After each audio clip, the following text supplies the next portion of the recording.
This is John with Tiger Bomb MMA, and I'm going to tell you why Sean O'Malley beat Peter Yan at UFC 280. Now, I should say, I'm not a fan of Sean O'Malley. I have no biases here, but to break it down as simply as I can, um, round number one, he landed the more devastating shots between the two guys, right? He landed the harder shot, like a right cross that really hurt Peter Yan, so much so that he had to actually wrestle the guy. And on top of that, round number two, he rocked the shit out of Peter Yan. So much so, again, he had to wrestle for his life, right? Yeah, he might have landed a good shot on Sean O'Malley in the second round, but it wasn't like an altering round, right? So I would still give round number two to Sean O'Malley. As it's going on to round number three, again, he hit him with the knee to the face, nearly knocked him out. Again, I hate to be the guy that says this, right? Because I like Peter Yan, right? I'm not a Sean O'Malley fan. He made him panic wrestle. Sean O'Malley made Peter Yan panic wrestle. So much so that I kind of lost respect for Peter Yan, right? Like, again, I'm not a fan of Sean O'Malley. It was just kind of a pathetic performance from him, but Sean O'Malley looks fantastic, though, right? He was super fast. He implemented a great game plan. He also wrestled a bit. He dominated the wrestling in that fight. Peter Yan, he should just leave the UFC. The number one ranked bantamweight is Sean O'Malley. Like it or love it or hate it or leave it. Again, I don't like the guy, but you got to give him some credit there. He dominated that fight. It was a very clear fight, and it is what it is. So take it from a guy who's not a fan.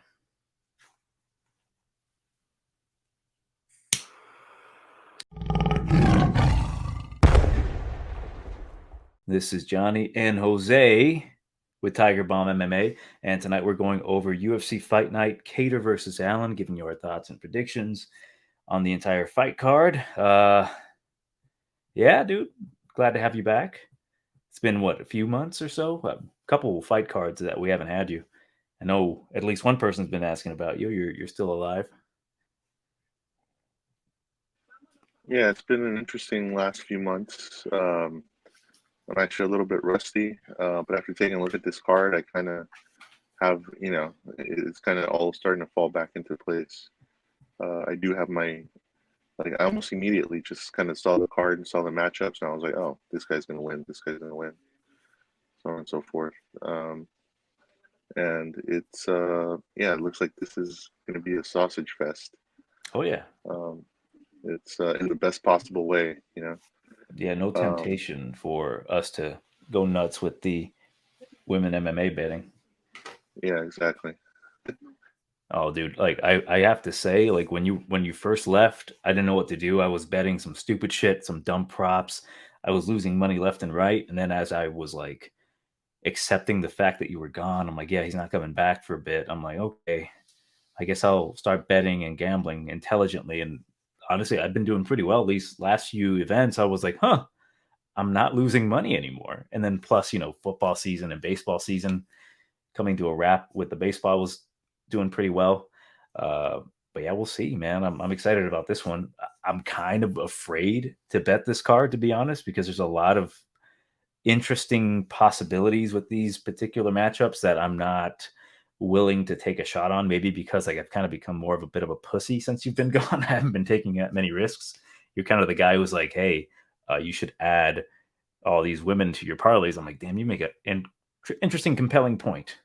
But I guess we don't have that temptation this time around.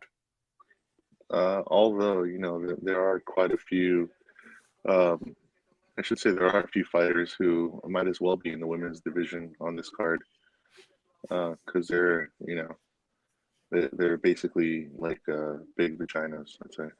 So we'll get to the Joseph Holmes fight later, but we're gonna do this pretty quickly because like this is coming out pretty late. I'm going on vacation. Jose, you've got stuff going on, so we'll blast through this card, giving you our thoughts on it. Let's start with the first fight of the night, a very short notice fight. We've got Joshua Weems. Let me adjust my mic. Joshua Weems, horrible name, versus Christian Rodriguez, excellent name. C Rod, horrible name, nickname for Christian Rodriguez. I don't like the name Wide Open for Joshua Weems. I've got a bit of trauma when it comes to hearing the word wide open from watching a certain movie when I was younger.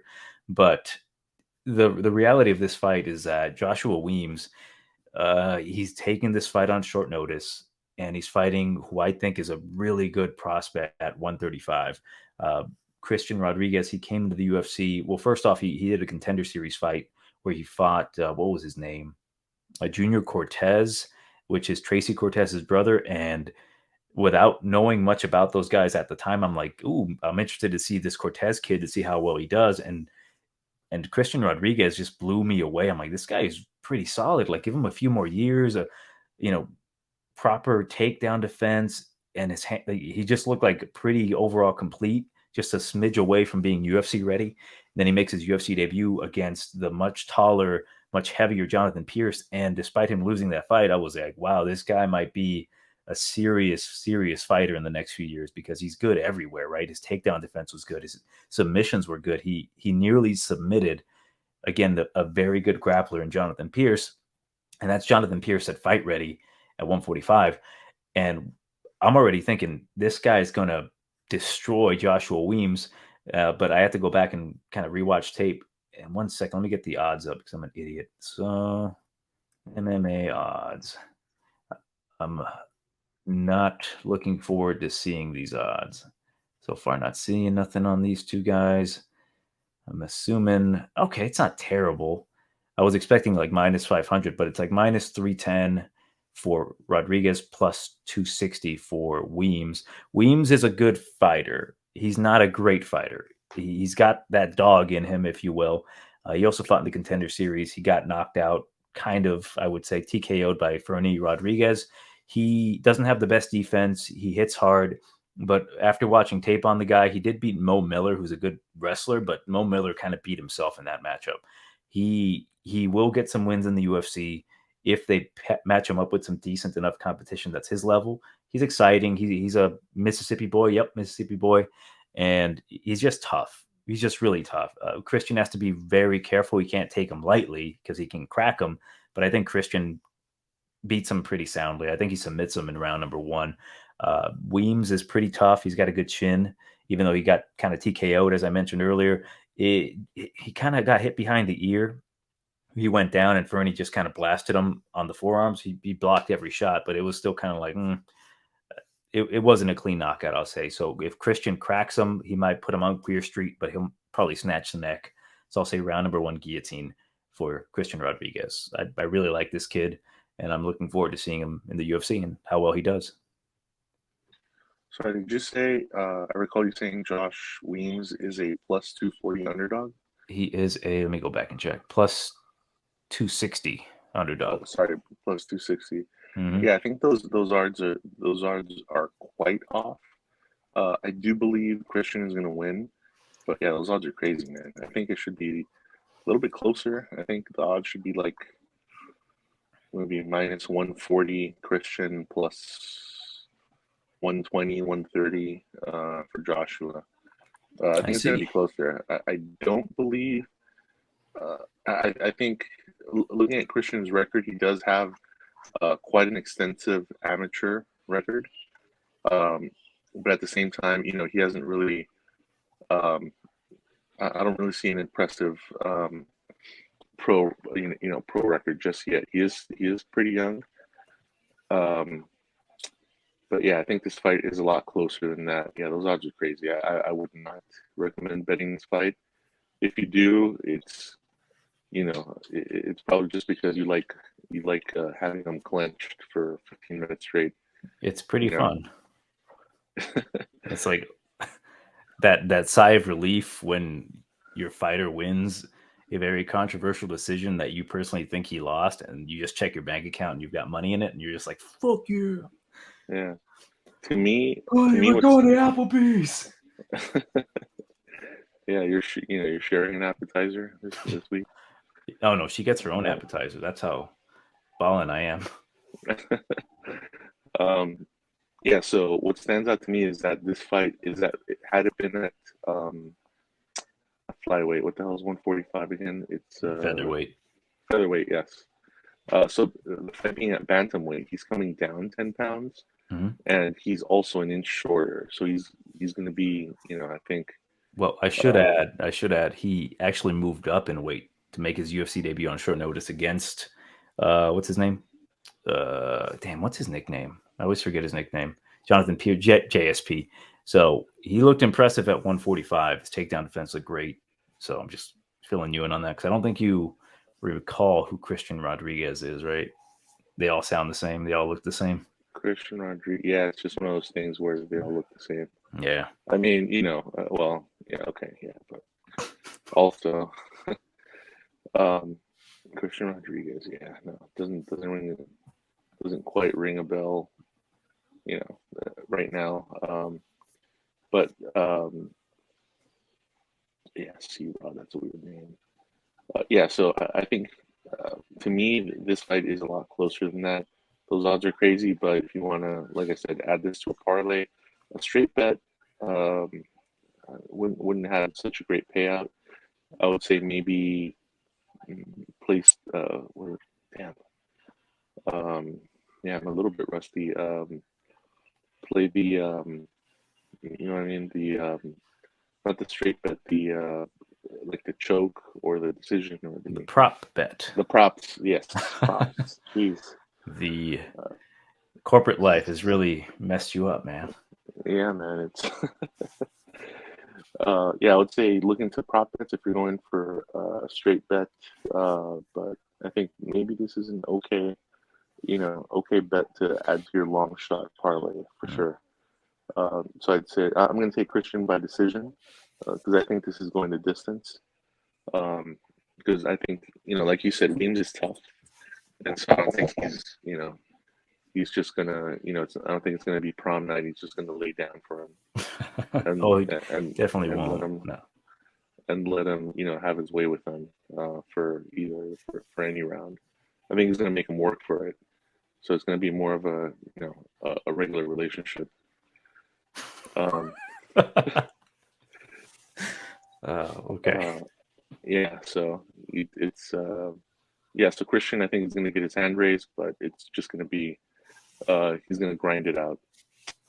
So I'm taking Christian by decision. All right. Let's move on. At flyweight, close. Did I say close? No, I meant the short notice bout between Cody.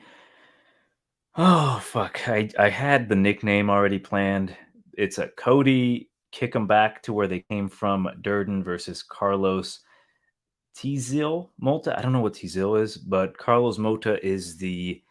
Well, I just saw the odds. I'm like, God damn, that sucks. But the LFA champion, Carlos Mota, he fought and lost to Charles Johnson, the guy who fought Mokaev recently and went to a decision with him. Charles Johnson, good fighter.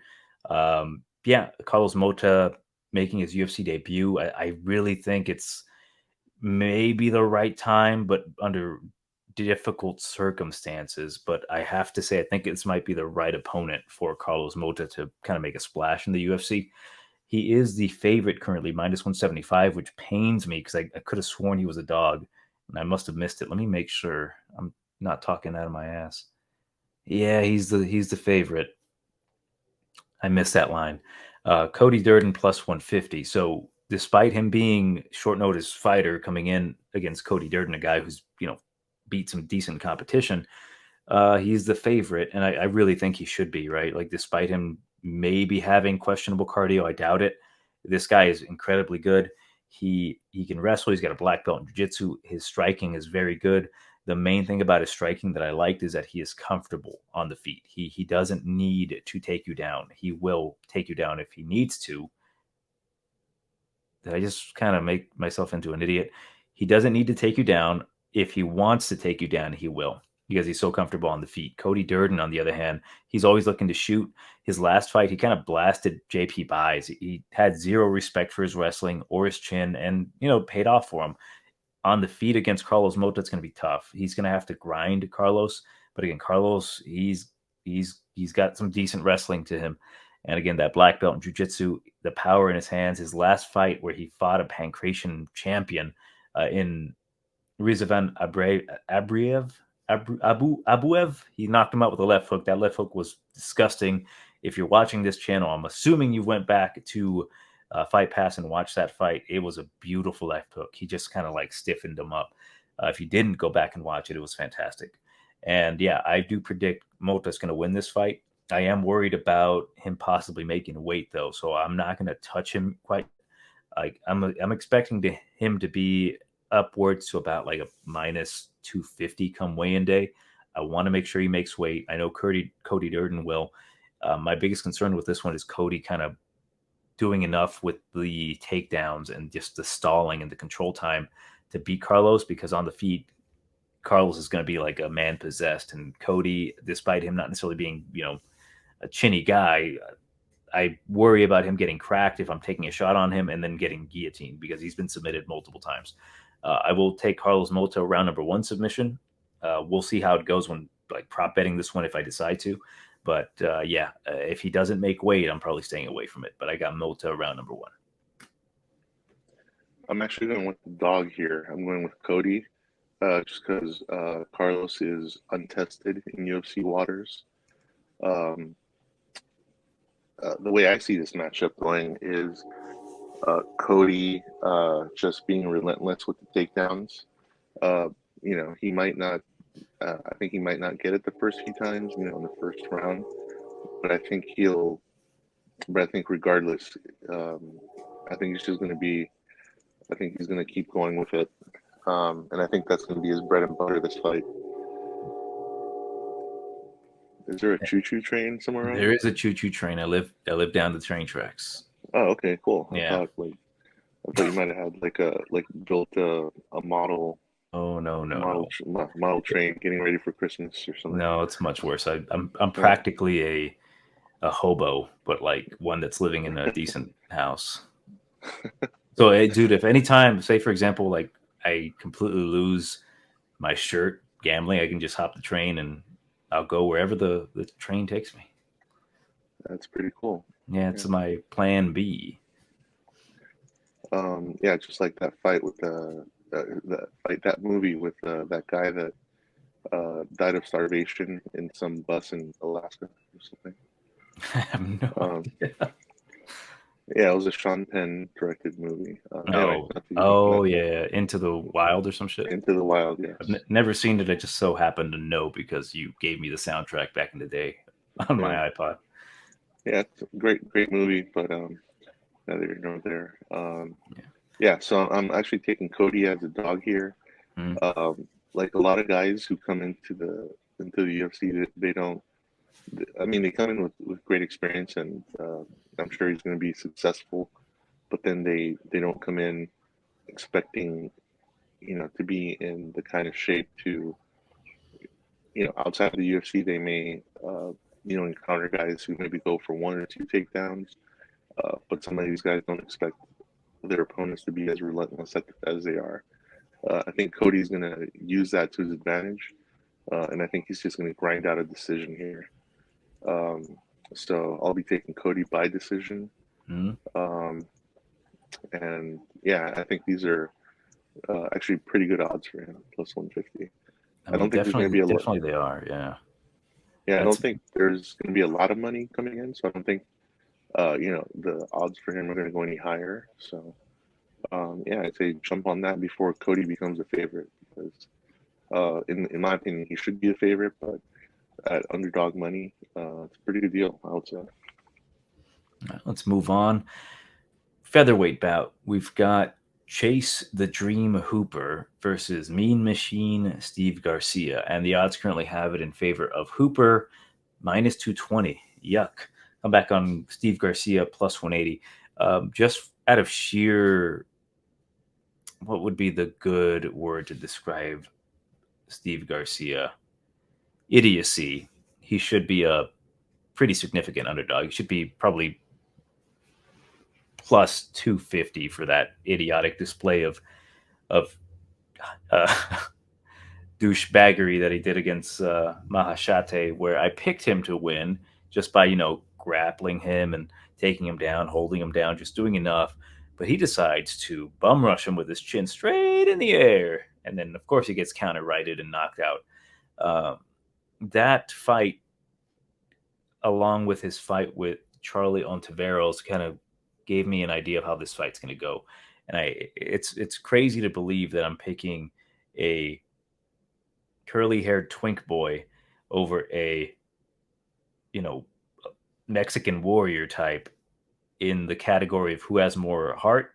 Unfortunately, Chase Hooper in this situation has more heart. Like I know the kid is, it's easy to make fun of him, right? Like he came into the UFC too early. He's finally hitting his stride, in my opinion. He's finally putting things together. That fight with him and Felipe Colares was like, damn, like he kind of leveled up a bit. Like he definitely wants to be in the UFC. He definitely wants to be a fighter. He's not a quitter. And I like the fact that he did get some challenges. He even went outside of the UFC, grappled, and Moicano as well. Didn't get finished by him.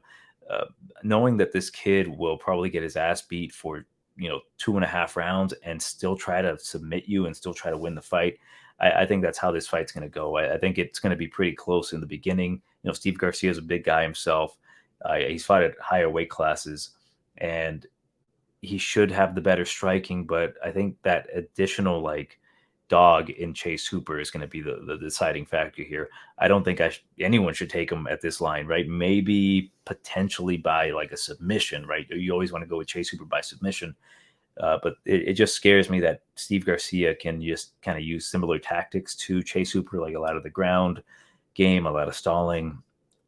I'm not necessarily worried about his striking, although I do think he possesses the better power and the more clubbing ability in this fight. It's just, again, Steve Garcia, he just makes some boneheaded decisions in there. I don't know what it is, man. He got dropped by Charlie. I wouldn't be surprised if Chase Hooper knocks him out, really, TKOs him, or clean just shots him and knocks him out. I just worry about Steve's chin to actually take him as a dog. I'm going to take Chase Hooper by decision.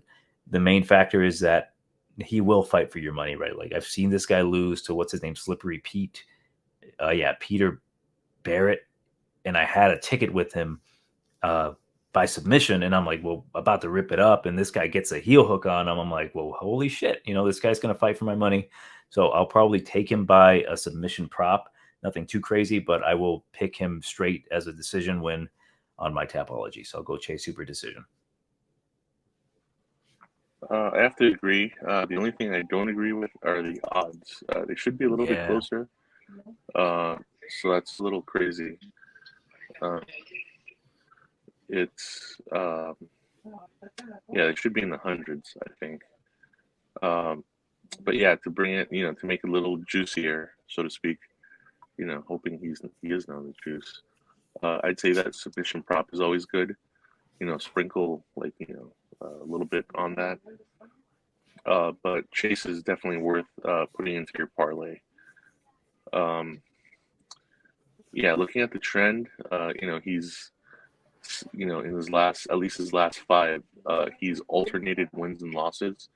So just based on that, he's set to lose. But like you said, he is improving, and his last fight. I would say the more he distances himself from Ben Askren, the better he's going to be off both, physically, talent-wise, in other words, his technique and cardio, and he won't be the next generation substitute teacher-looking fighter. And so, he's this fight. I think he actually might get that submission. I know he got the KO last time, but I think he actually might pull off the submission here. So that's a pretty good prop. So I'm also going with Chase. I'll say second round rear naked choke. Give me a second. My light went out. Pisses me off. There we are. Oh. Yeah, so nothing happened there. But let's move on to the next fight. We've got Joseph Uglyman Holmes versus Jung Young Park, the Iron Turtle. Odds have it -240 for the Park. Come back on Holmes +200. Ooh, I'm not going to pick Joseph Holmes. I'm going to pick Jung Young Park. but I might take a shot on Joseph Holmes by just straight money line. Plus 200 is pretty tempting. He's going to be the taller guy, 6'4", 80-inch reach. Despite being a smaller guy, I mean, he's listed as 5'10" for Park and 73-inch reach. I just think he's the better fighter. He's the more tested fighter. I think he's just a little bit smarter than Joseph Holmes. I think he's just, again, much better than Joseph Holmes right now. Joseph Holmes is still, 27 years old. He's got the attributes, right? He's a big boy. So that plus 200 is very tempting.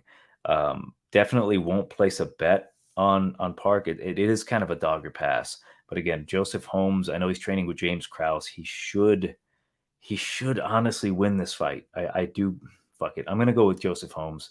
It pains me to say that because I don't trust him to win this fight. I do think Jung Young Park is just significantly better than Joseph Holmes, but those attributes, 6'4", like he uses good kicks. I just worry about his decision making in the cage and his cardio, right? Like beating a guy like Amadovsky, yes, he finished the guy. That doesn't mean anything though. Like it's nothing. That's a gimme win in my opinion. So yeah, he might have finished him, but what are the odds he's going to finish Jung Young Park? What if Jung Young Park shoots for a takedown and just gets on top of him? That's my concern. But because I'm saying dogger pass, I'm going to put my money where my mouth is. I'm going to pick him as well. So I'll go with Joseph Holmes to ruin my night. If say it's going to be one of those nights where like I get every single thing right, but because I picked Joseph Holmes, I get that sullied black mark of loser on my perfect card. But I'll go with Joseph Holmes by a decision. I'm sticking with the Iron Turtle, and that's just due to the fact that we've kind of seen this fight before. I would say the Marc-Andre Barriault fight, John Phillips, Tafon, and Chukwi. It's going to be a decision for Park, I think. It's not going to be a walk in. No, it's not going to be a walk in the park, so to speak. But I think he is going to get at least two rounds toward the decision. And I don't think Holmes is quite UFC level just yet. I think with a few years of training, under a few more years of training and a few more fights, he might pose a bigger threat, to people and to other fighters in the UFC. But right now isn't his time. Not that it's Park's time either, but as of right now, he's he is the more experienced and better fighter. Yes. And so yeah, I'll take the Iron Turtle. I'll take him by decision because he's if Mick from Rocky was still alive, he'd be like, you're a machine.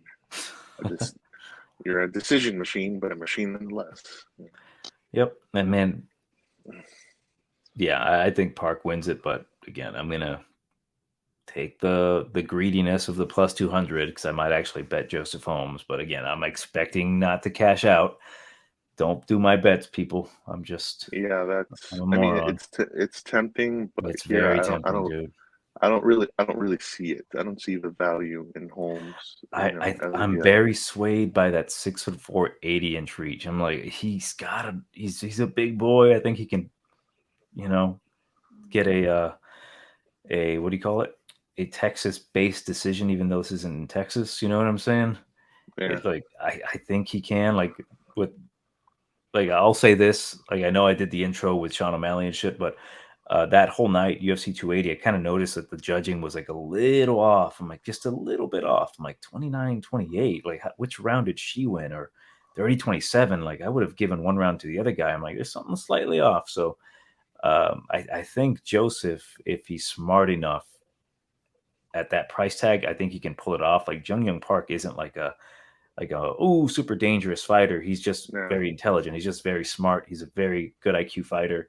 It's just like maybe a punch catches him because he's got those long arms. So I would say don't let the odds fool you. This is a very risky fight. It You know, absolutely is. just because the bookies put, set the odds doesn't make it a sure thing. So Hmm. don't just because somebody's a -2 or -300 does not make it a sure thing. This is MMA; anything could happen. Can say But that again. yeah, exactly. Anything Uh, could happen, including Middle Eastern judges for one reason or another, you know just being in your corner, in your favor. Um, yeah, but I'm sticking with the Iron Turtle by decision. well, let's move on to heavyweight bout. We've got Andre the Pitbull Arlovski versus Marcos Rogerio de Lima. Currently, the odds have it for de Lima -185. Come back on Arlovski +155. Betting Arlovski as a underdog has been very, very, very profitable in the last four fights. Chase Sherman, easy money. Carlos Felipe. I think I picked Felipe in that one. I mainly remember picking Felipe because I was watching that fight in a hayrack ride on my phone, and everyone's like, "Hey," and it talked to people. I'm like, "Shut the fuck up! I'm watching Carlos Felipe fight and losing money on him." And then the Jared Vanderaa, that was also easy money. Jay Collier, also easy money, very very easy money because he definitely won that fight. But at 43 years old, Arlovski's found his perfect point fighting style, right? Like he knows how to win these perfect point fighting style fights. Pizal, on the other hand, he's kind of weird, right? He kicks really hard, but he gasses out in that first round. He's a marauder, like Ben Rothwell, right? He bum rushed the hell out of him. If he does that against Arlovski, he's got a good shot of knocking him out. But if you can't knock him out, because Arlovski, again, excellent boxing, like he's still got it, right? He's still got the skill set. He hasn't slowed down. It's just more so he's not as dynamic, and he's definitely doing something specifically to appease the judges. If this goes awry for Arlovski, it's going to be in the first round. After the first round, Arlovski takes over and wins a decision. So I'm thinking maybe a live betting situation on Arlovski. So you can definitely take him now. I wouldn't, put my entire bankroll on him, but at +155, it's not too bad. And then Marcos de Lima. Man, I just there's a lot about him I don't like. I still think he's the same fighter, the same type of guy that you pressure him or you make him uncomfortable or you make him miss, and he's just not gonna. He's gonna kind of get in his own head, and I can see Arlovski definitely decisioning him. I really do think this might be the fight where Arlovski does get knocked out. He's gone a long time without getting really cracked or wobbled. So be wary about that. I'm going to take Arlovski again just because I want that gravy train to keep rolling. And deep down, I kind of want him to get another title shot, which I don't think he ever will, but you never know. Short notice stuff. He's got a fight winning streak. Why not give him the heavyweight champion? But yeah, I'll go with Arlovski by decision. But again, I'm not going to be uber surprised if he gets like knocked out in the first 20 seconds. So I'll go with Arlovski, mainly because he's a dog and you know what to expect from him. The Lima, on the other hand, you don't really know what to expect. Like you can get a guy who's going to go out there and just bum rush and get a knockout, or a guy who's going to gas out and just stare at you. So I'll go with Arlovski to win this one decision. Actually, going with Arlovski as well, just because I see De Lima as the Brazilian Tanner Bozer. He's kind of like I guess he's the Brazilian hillbilly to a certain extent. Maybe. Yeah. Minus the mullet and the big, the tooth gap. But Arlovski, he's found his niche in the UFC in particular, in MMA, and he's at the top of the bottom of the barrel, if that makes any sense.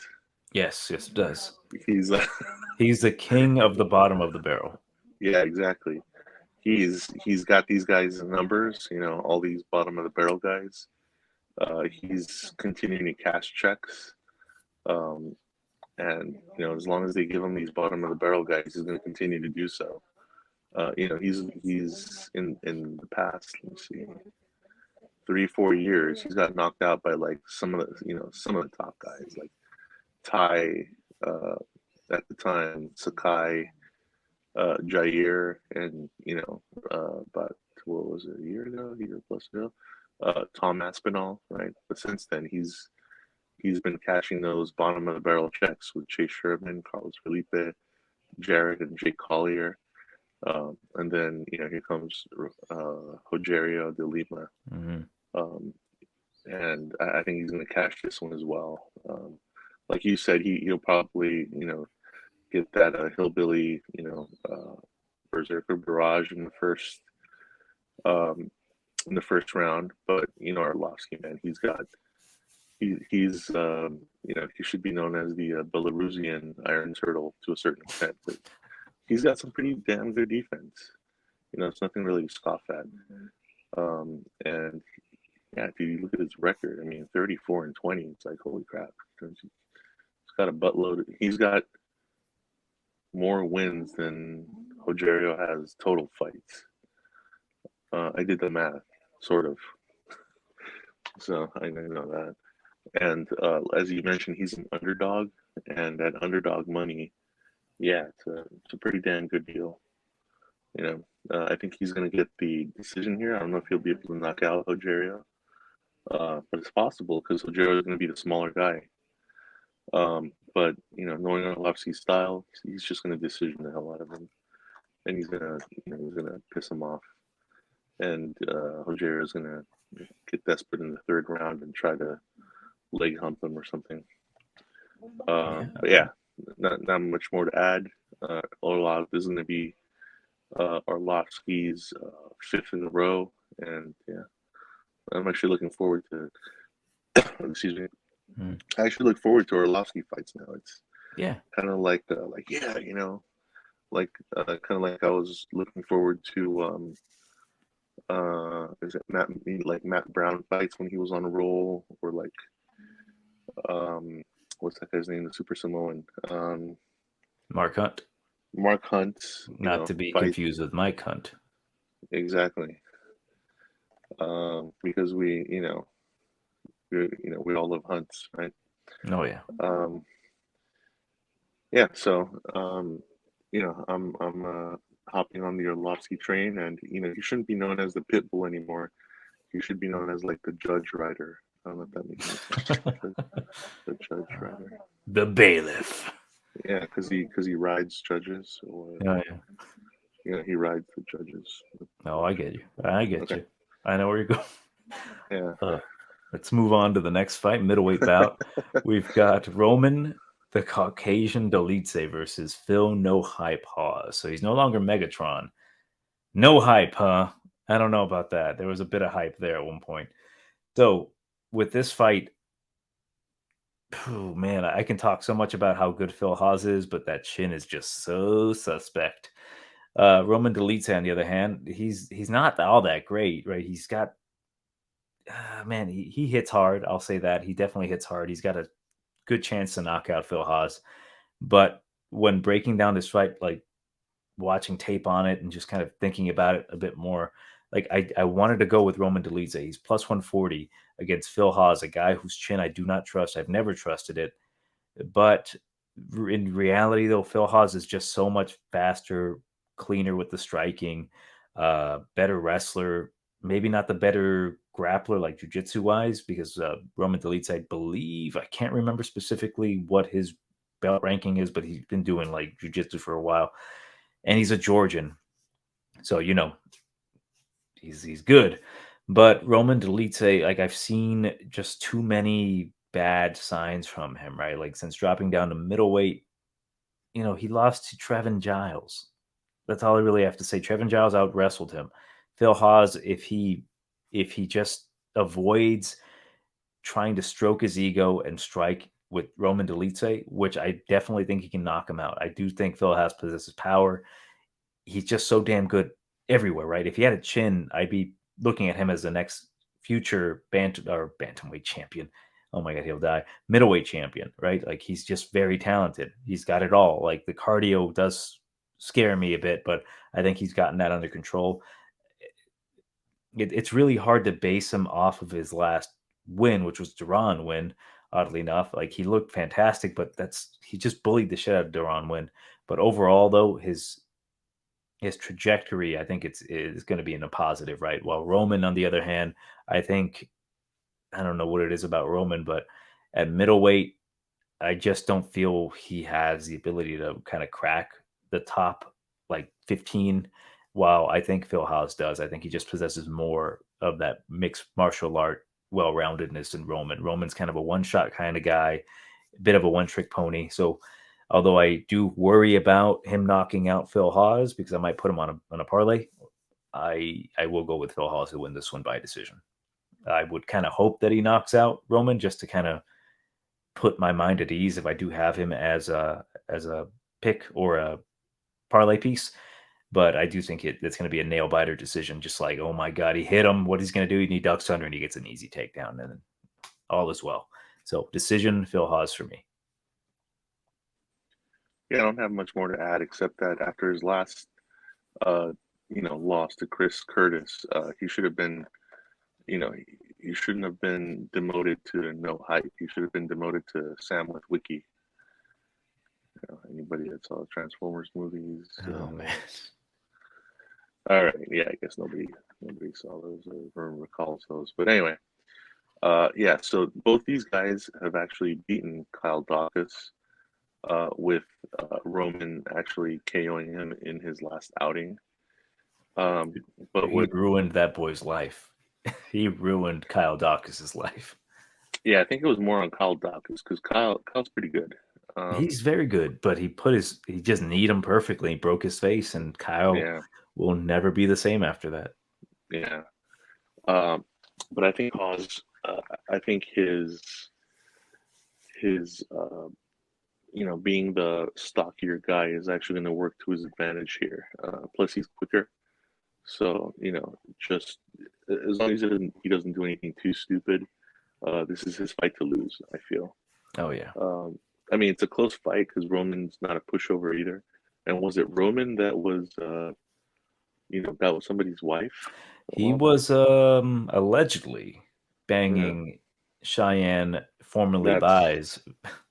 That's what it was. Poor JP, man. He's like, oh, you were in Georgia with Roman, and we're just like, let me get my detective glasses on here and be like, who is from Georgia named Roman?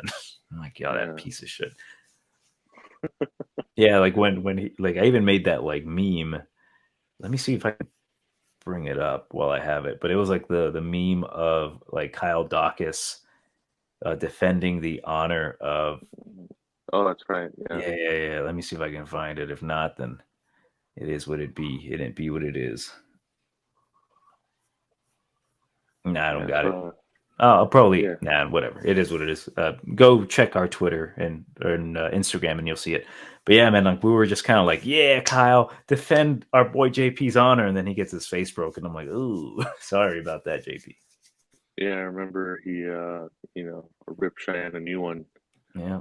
Way back. I just didn't recall who it was, but good for him. But I think, this one's going to be an exciting fight for sure. It's going to be competitive. But I got Phil here. I think he's got the cleaner strikes. But I wouldn't put it past Roman, though. He's, you can ask Cheyenne, but he's got, pretty good hip movement. And yeah, I mean, if Phil again, you can ask Cheyenne, but if Phil lends himself to it, he'll get a hell of a pounding. But I'll take Phil. Screw it by knockout. Because this is going to be a slugfest unless these guys like totally pussy out, and then it's like the Black Beast versus Ngannou. Ngannou, yes. It'd be Ngannou, and they just circle each other, like it's West Side Story. They're just gonna snap their fingers and circle each other for 15 minutes. So. Well, for our main opener, that won't happen because we've got an absolute killer in here, and Khalil Rountree, the Warhorse, versus Dustin Jacoby, the Hanyak. Currently, the odds have it in favor of the Hanyak. Minus 170 come back on Rountree, plus 145. With this fight, right? Both guys are stand-up fighters. Even Khalil Rountree specifically said he wanted to be the like Muay Thai fighter in the UFC. Didn't want to do any grappling training, just straight Muay Thai. And we all laughed at him, right? And then he's kicking the absolute shit out of Baby K, Carl Roberson. I'm like, oh my God. Like he's absolutely vicious. He stomps Modestus Bukauskas, and again, he might not even be ever the same, right? He used a lot of movement, and he just demolished that knee. Khalil Rountree is on a specific warpath right now. And do you remember back in like maybe the early 2000s, there was a wrestler called Festus, and his gimmick was that when they rang the bell, he went from being like a retard to like a killing machine. Yeah, it's I think it's the guy. He's still wrestling. It's Yeah.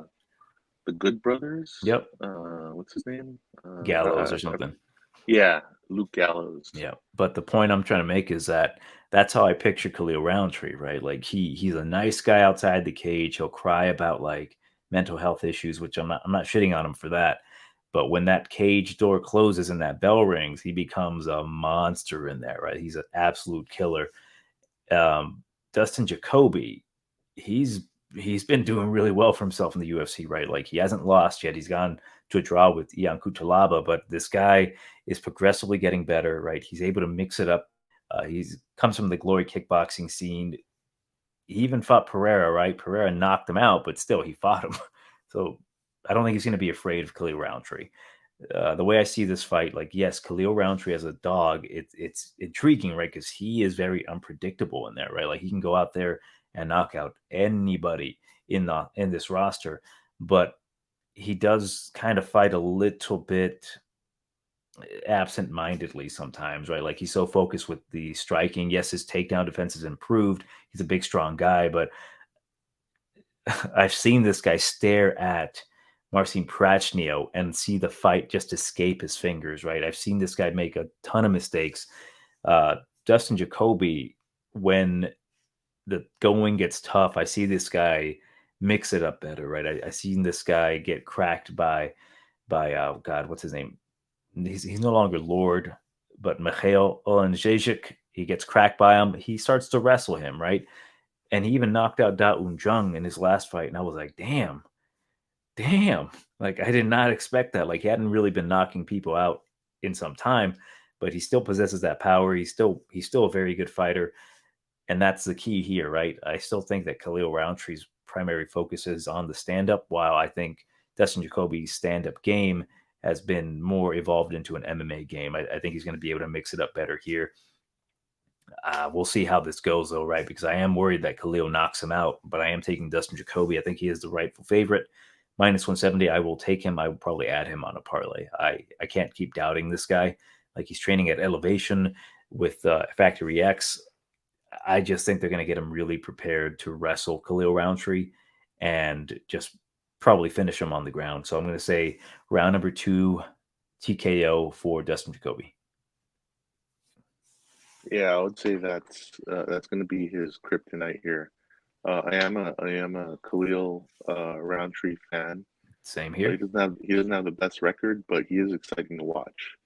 So he's like a black Nick Diaz to a certain extent, or Nate Diaz, right? He speaks. Oh, he's actually articulate. Minus. Well, I was going to say minus the peanut butter tongue. But he's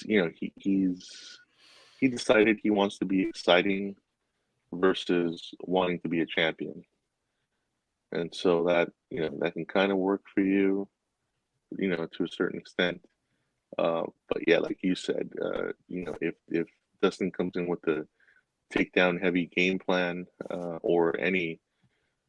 or even just kind of keeping it on the ground, jujitsu game plan or whatever ground game plan, that's going to be it for Khalil.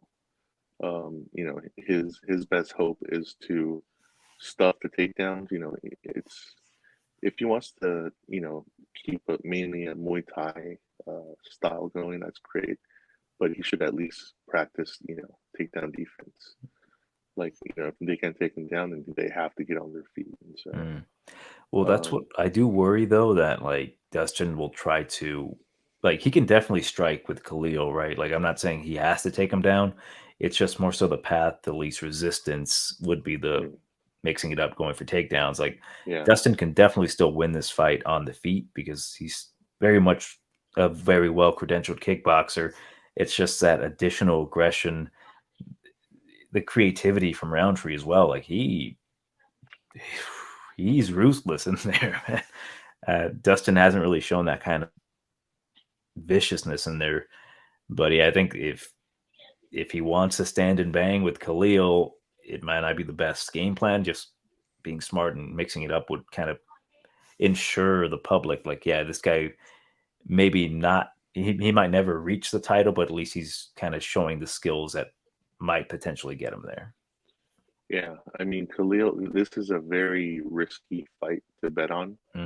Um, just because personally I'm a fan of Khalil, and I think the underdog money is great, but at the same time, it's like, it could end, it could end in the first round. You could take him down and just chain wrestle, and he can get that like rear naked choke or guillotine or something, or who knows.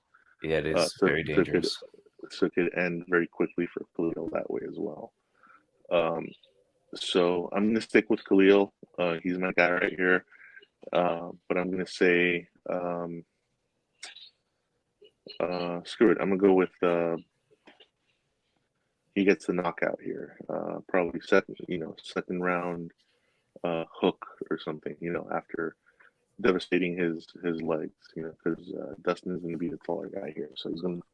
I'll say he's gonna try to chop him down and then eventually knock him out in the late second round or early third round. All right, moving on. Middleweight bout, we've got Trayshawn, Mr. Vicious Gore versus Josh. I don't know what the fuck this nickname is. The Big Yins Fremd. I have no idea what that is. I don't want to speculate, but currently the odds have it minus 190 for Josh. Come back on Trayshawn plus 160.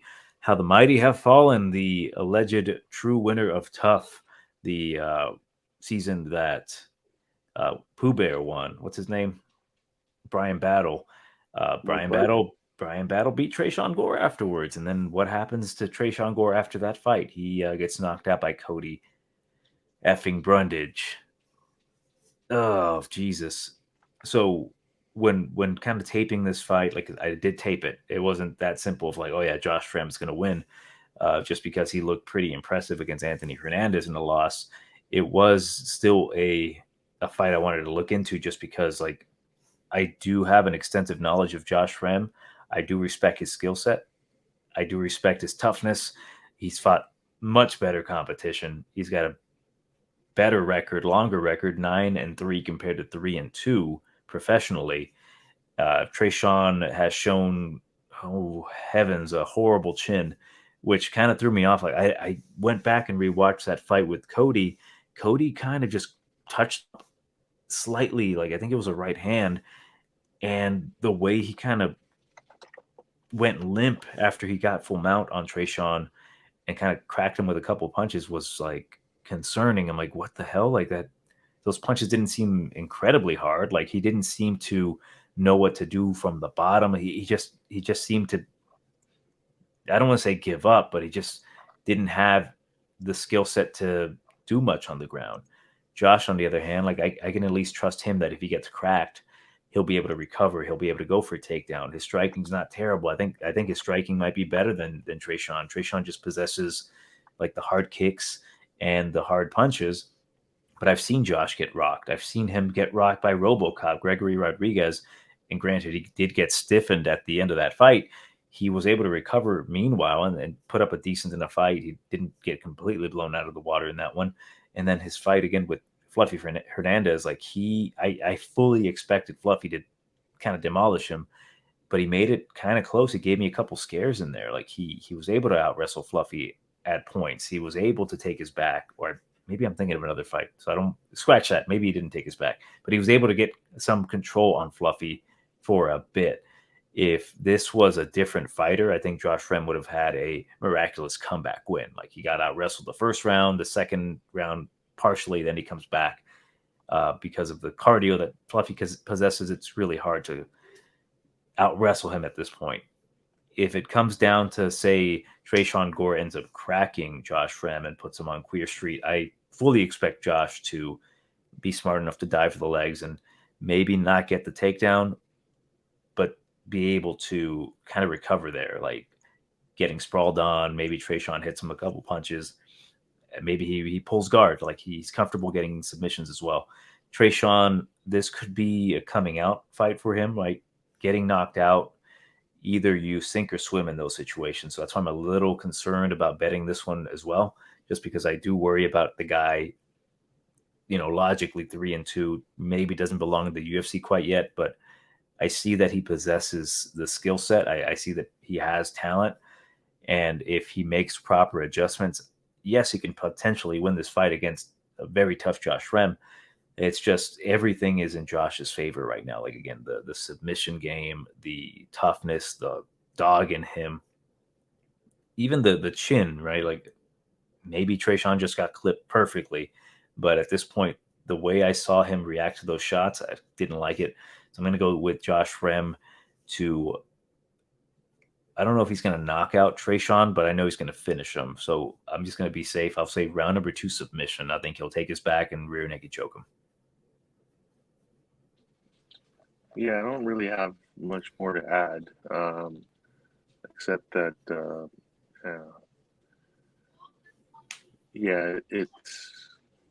I think Gore is probably on his way out. I think this is going to be his 3rd loss, in 3 fights. Way out, 3rd straight loss, I should say. It's great. It's crazy. I don't understand how this guy's even in the UFC at this point.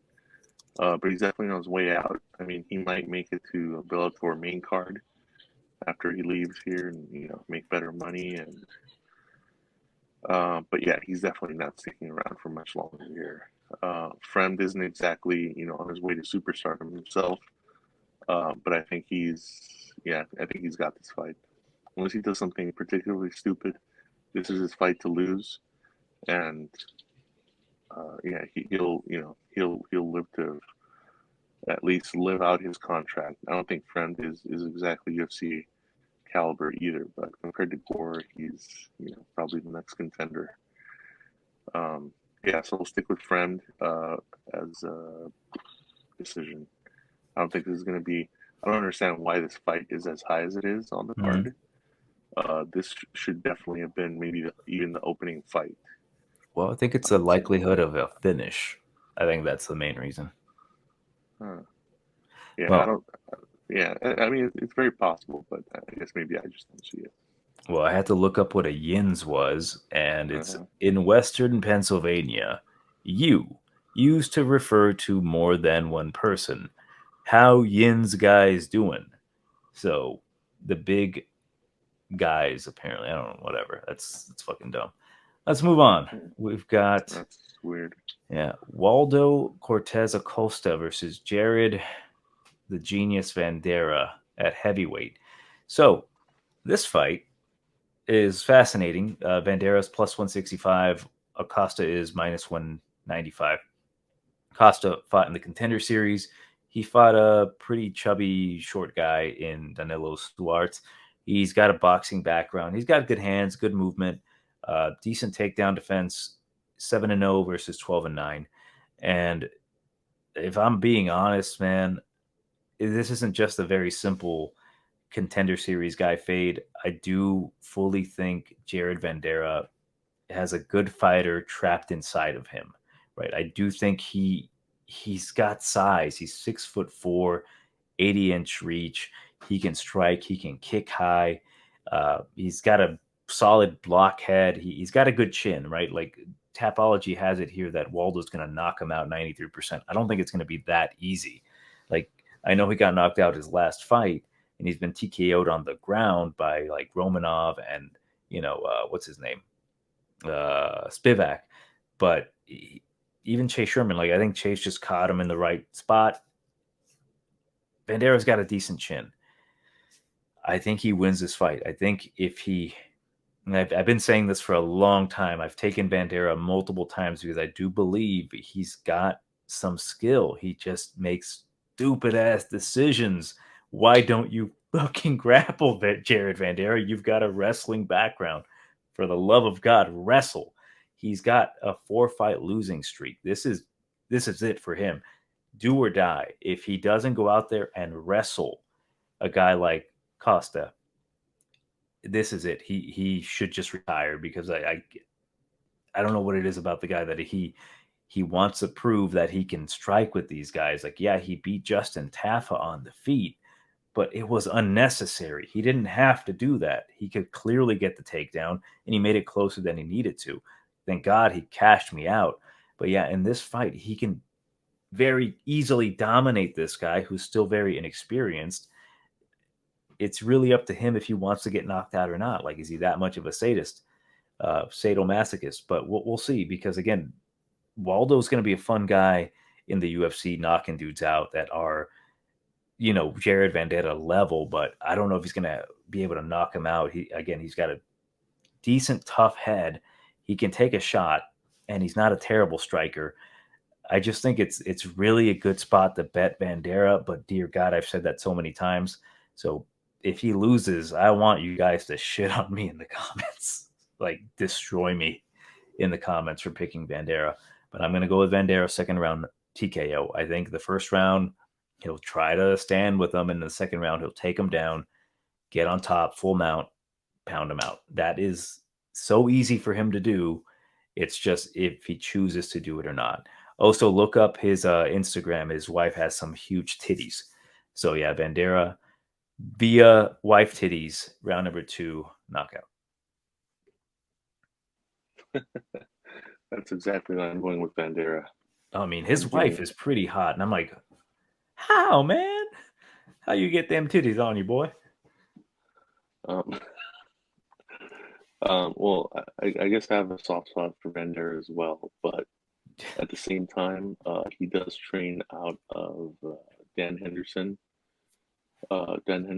athletic fitness center, and I think that's mainly at fault, man. He should go to a real gym, get some good training, and get real coaches behind him, not Henderson, not Hendo, who's just looking to cash a paycheck from this poor guy getting his ass whooped every time. Yeah, but to the point you were making, if he doesn't, it's yeah, if he doesn't, even attempt one takedown here, then yeah, man, it's like what the hell's going on? Because it's do or die for him. He's got to go for that takedown, like somebody's trying to perform a breast reduction on his wife. Yes. He's got to be like his wife's breast reduction depends on him being able to get if he gets that takedown, then those biddies are gonna remain, I guess, whatever size they are. But if he doesn't, then yeah, he's looking at A cups when he gets home. Oh no, he has to win by any means necessary.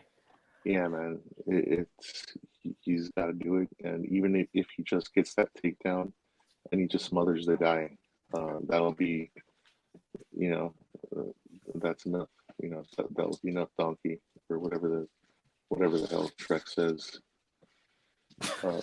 That'll do, donkey. That'll do, donkey.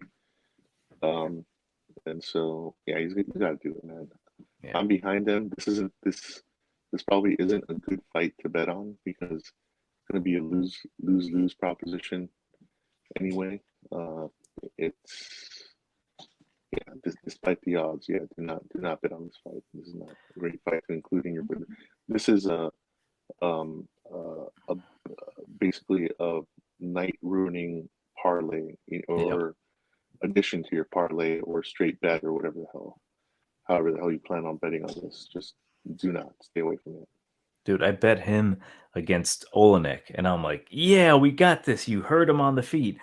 What? Wait, why are you going to the ground? No, why? Get up, you idiot. And I'm like, fuck, you're tapping, whatever.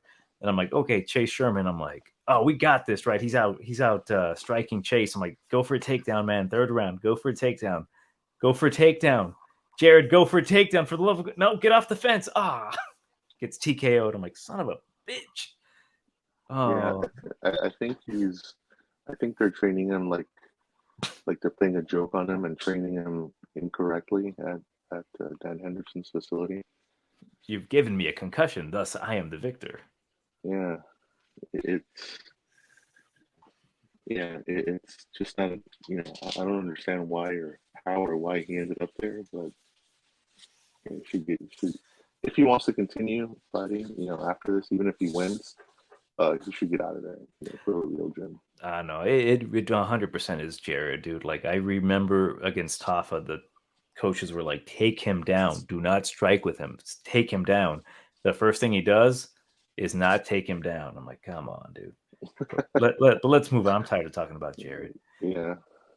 Co-main event, we've got Tim Dirty Bird Means versus Max Payne Griffin. Currently, odds are in favor of Griffin minus 180. Come back on Tim Means plus 150. I should say I'm a fan of Tim Means and I'm not a fan of Max Griffin. I'm going to make this one really short.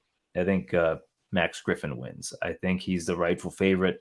As much as I love Dirty Tim Means and as much as I respect his striking, like dude is really, really technical on the feet, right? He's got educated hands. I just think Max Griffin just has that steamroller-esque power, right? Like he hits hard.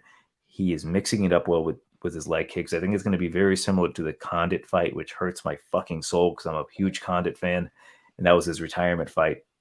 And I think the threat of the takedown, the speed of Max Griffin is just going to be the extra icing on the cake here for him to get a decision win. Potentially even knock out Tim Means. I tell you, though, if Tim Means knocks out Max Griffin, I'd be a happy boy on Saturday night. But I'm going to go with Max Griffin just because I think he's fought this fight before. He's fought tall, lanky dudes that can strike well, and I think he does well here as well. It's just he can't guess out against Tim Means. He's going to have to really attack those legs hard and then mix it up well. Like Tim Means is a very solid fighter, excellent veteran. But yeah, I do think Max Griffin unfortunately gets the victory here by decision. I'm gonna stick with the Dirty Bird. I don't, this is the odds are close just because I think the fight is gonna be close. But I'm gonna stick with the Dirty Bird. I think he has the ability to just kind of get that second wind, like in the second and third round. I think he can pull it off. I think Griffin is going to come out strong in the first round, but I think Tim is just going to dig real deep and just beat his ass in the second and third round. Get those 2 rounds and get that decision. It would be great if he does knock him out. But I think more than likely he's going to pull out a Rocky or have his Rocky moment again and just pull it out. Well, I mean, he won't pull it out. Hopefully he doesn't pull it out in the octagon, but he's going to pull it off. There you go. Man, that would hurt too. But, damn. No matter how you go, it always ends up gay. Yeah, pretty much. But that's our channel, and so we're. Oh yeah, how much I've missed you, Jose. But yeah, I'm sticking with the Dirty Bird. But still, this is also a very risky fight to bet on because, I mean, sure, Max is probably going to win, but I'm not going to put it past him to dig deep and just fight just leave it all in the octagon. All right, moving on. Main event of the evening. Calvin, I don't know why his nickname isn't listed on Tapology, but the Boston finisher, Kattar versus Arnold Almighty Allen, Triple A. And the odds have it minus 125 for Kattar. Come back on Allen is a plus 105. Let me just check the odds here to see where they're kind of floating. Shit. Certain places, I think Arnold Allen is now the favorite. So it's now Calvin Kattar plus 100. So I think those odds for at least that fight are outdated. And I think that plays to how close this fight can be. Not necessarily for how close the fight will be. On paper, it's very close, right? I think Calvin should be the rightful favorite here because he's fought the likes of like Max Griffin and Giga Chikadze, just very tough out fighters, right? The alleged number 1 contender, Josh Emmett, he lost to him. I did not rewatch that fight because I didn't want to do that to myself. It was very uneventful. Like, yes, punches were landed, but like just a lot of staring at each other. And for Arnold Allen, I did go back and rewatch his fights, like his fight with Sodiq Yusuff, his fight with Dan Hooker. Contrast of styles there, right? Dan Hooker, he goes out there and he blasts Dan Hooker in the mouth and TKOs him. And against Sodiq Yusuff, he was very methodical, didn't waste a lot of energy, like throwing too many punches. He did move a lot, excellent movement, right? He's got great footwork, good low calf kicks, and he just kind of did the bare minimum. And with that bare minimum, he actually hurt Sodiq twice and ended up getting the 29-28. Uh, damn, Arnold Allen is a very, very good technical fighter. Doesn't make many mistakes. His guard is very good. His in and out movement is great. Low calf kick is great.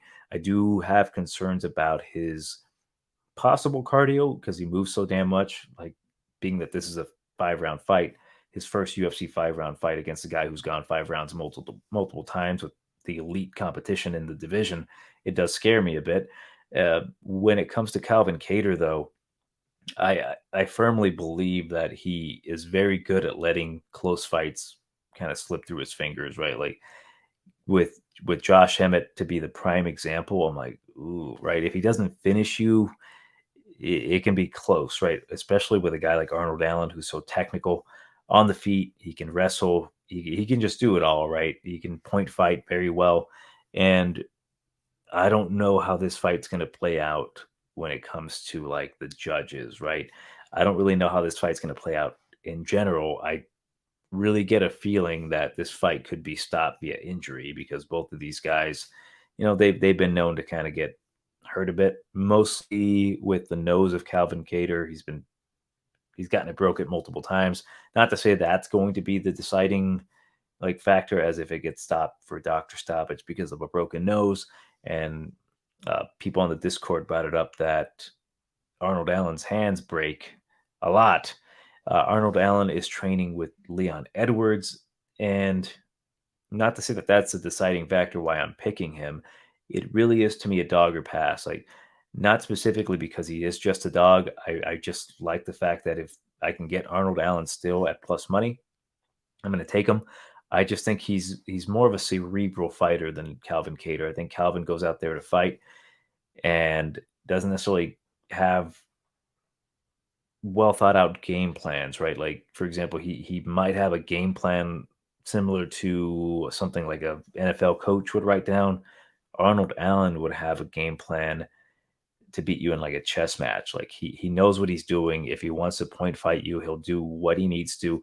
And I really do think because he's a left-handed fighter and Calvin should, maybe Calvin is, I don't fucking remember. All I know is that the low calf kick is going to be there for Arnold Allen to attack. And I just think with his movement, with his intelligence, he's going to win this one by a decision. I'm taking a shot on Arnold. I like the guy. I'm a fan of both of these guys, right? I like Calvin Kattar. He can definitely win this fight. I can actually see him knocking out Arnold Allen.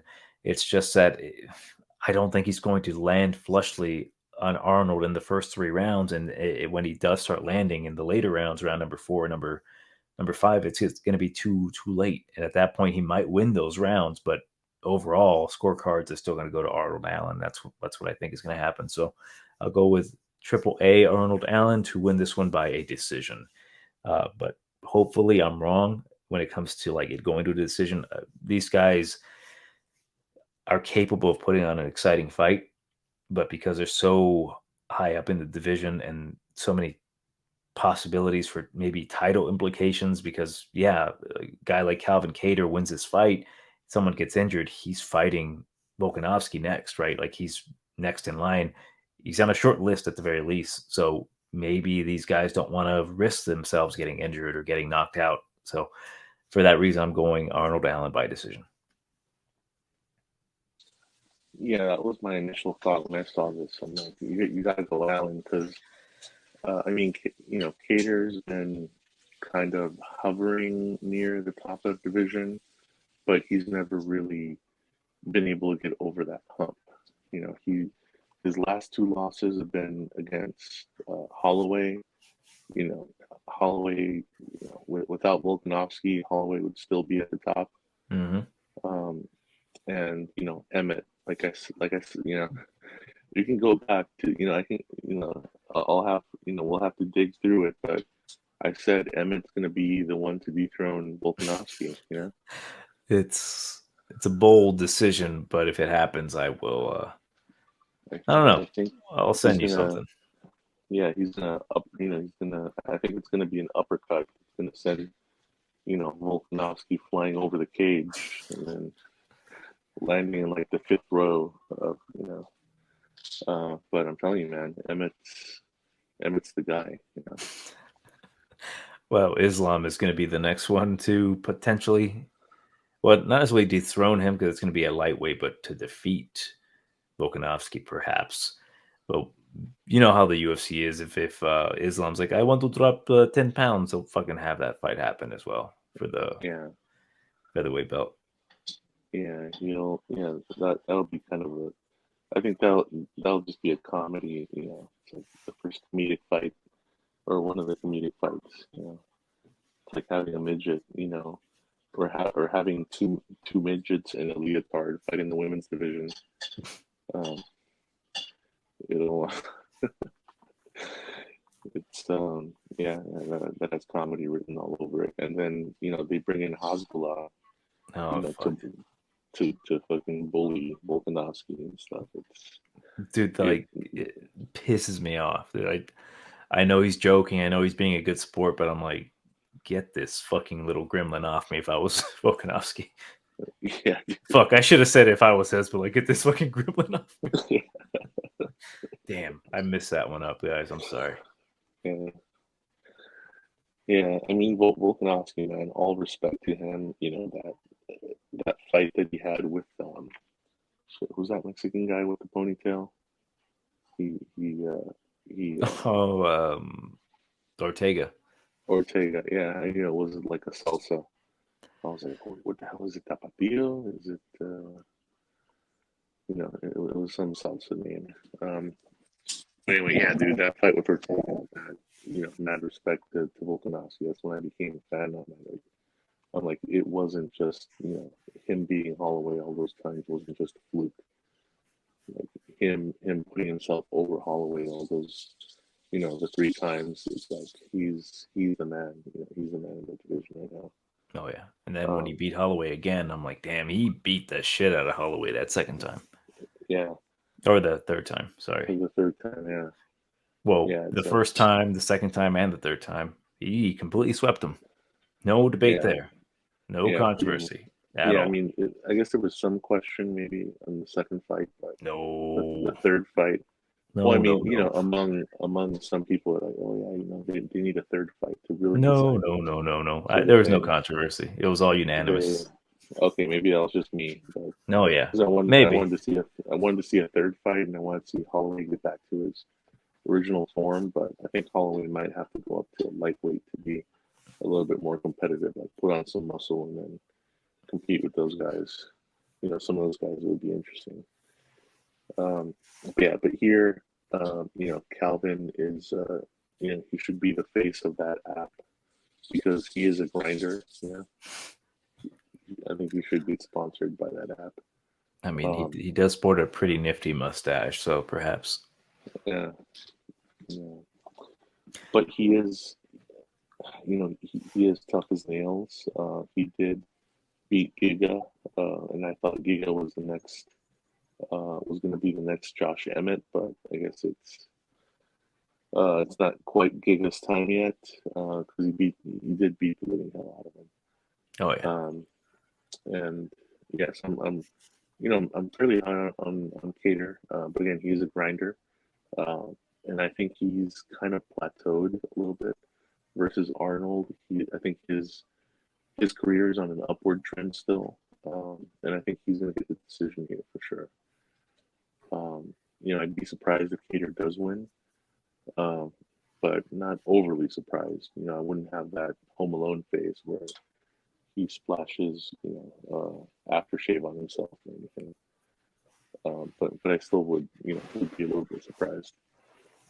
Actually, I would be more surprised at this than I was at finding out that Cyborg has an OnlyFans out now, or she's going to have one. And I'm actually going to sign up, so don't judge me. You know what I just realized throughout this like almost hour and a half long discussion is that I never changed my name back to Johnny after I did the intro, where I was Jan. Oh, John Yeah, Blakovich. yeah, I've kind of ruined that one, but we'll just leave it at that, dude. Yeah. I'm going on vacation soon, so I need to get my ass to sleep. But yeah, when it comes to possible bets, overall, I'm not really like too enamored with this particular card. Like, I might take a couple underdogs here or there, but nothing too significant.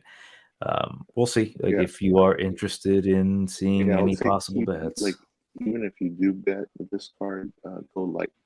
This isn't like a crazy card where you're like, oh hell yeah, this guy will clearly win, because you can easily go the other way with a lot of these fights. oh yeah, definitely. Like, for example, Arlovski as a dog, like I'm not comfortable with it. Like, just be prepared to lose money there.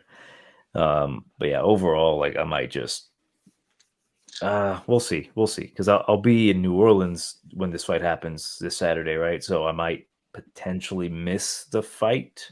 I watch every single fight card, whether it be rain, shine, funeral, whatever. So we'll see what happens if I even bet it. But if I end up betting the card, you might see my bets on either the Discord, the Twitter that we have, and or the Instagram. Probably don't follow Instagram. I don't really use it, but that has been our predictions for UFC Fight Night, Cater versus Allen. Make sure to like, share, subscribe. More so, join the Discord.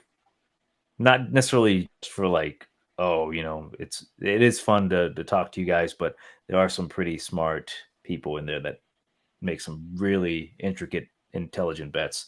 So make sure you do that. And again, Johnny and Jose from Tiger Bomb MMA, and fuck Oberg.